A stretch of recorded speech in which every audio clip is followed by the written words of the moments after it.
We do talk about what we got to work on, right? We're always trying to improve something and where's our weaknesses and how can I get stronger at this? But mindset was something that I had to really embrace, and I didn't quite understand. The very first retreat we went to, they talked about vision-based investing, and that blew my mind. That was when I started realizing that I wanted to have an idea for my life and that I wasn't afraid to dream too big, right? Sometimes we get that where it's like, well, that's crazy. We need to, that's why I think in Mike's question, it's if money were no object, then what would your life look like? Because I think that stops a lot of us. We have these limiting beliefs that, well, could we really go on 8 cruises a year?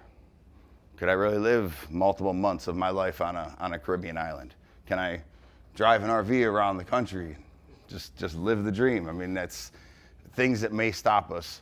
But believing in yourself, betting on yourself, and understanding that you have this group of people around you to support you. And it's one of the most amazing things in the world to see that even though there's this competition that's here, everybody wants to see everyone else succeed. I mean, I truly, truly believe that about each and every one of you, and myself included, that we really want to see every other person that's sitting next to us succeed in life, in business, in family, in love, and whatever it is we're looking to succeed in, help lift each other up.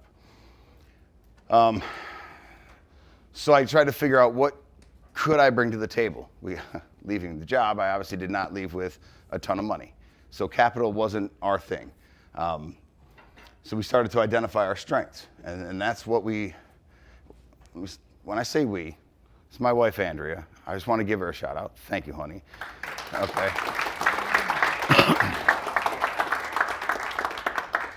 For me to be like, honey, I'm going to quit my job and we're going to go buy storage facilities. And she's like, do it. Do it.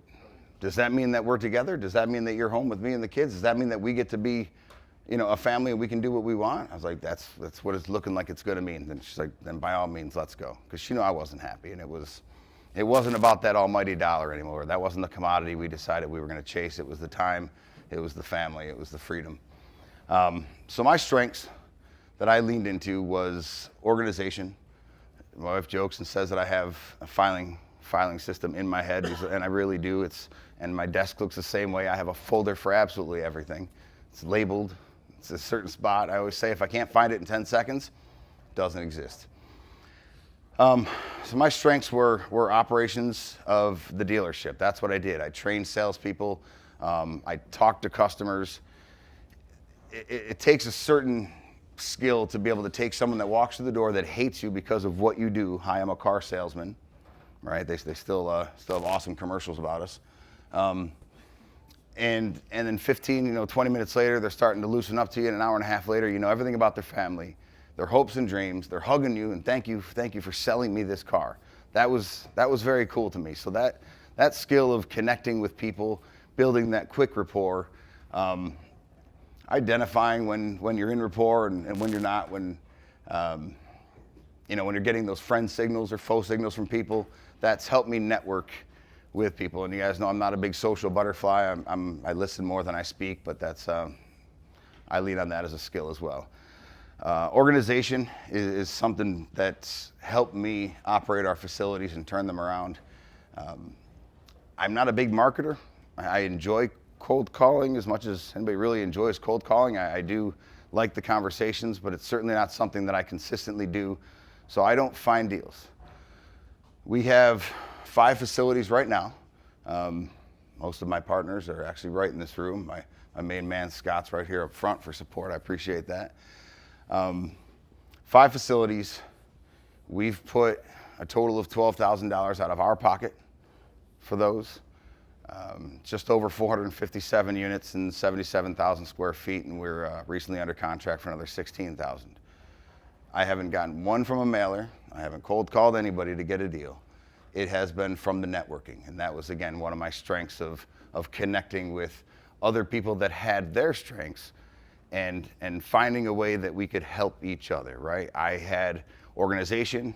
Lucky for me, I had time. I had support. My wife was there. She worked with me in the dealership, so we're very like-minded.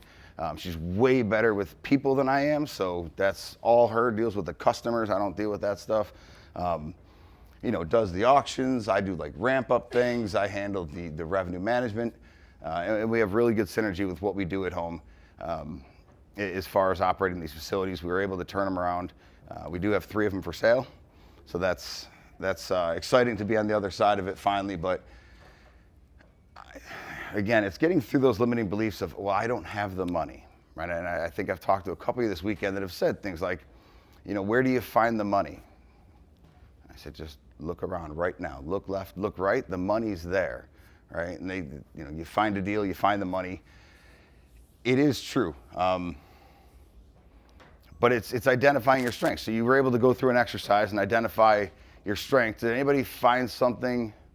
Did anybody not find a strength in themselves or in their group that they think would help them move the needle forward?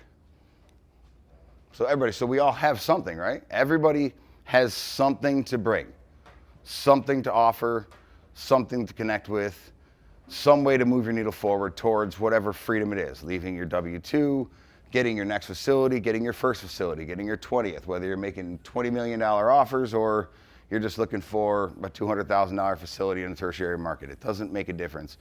Everyone has a skill that they can use for that. But getting through those limiting beliefs is probably one of the most important things.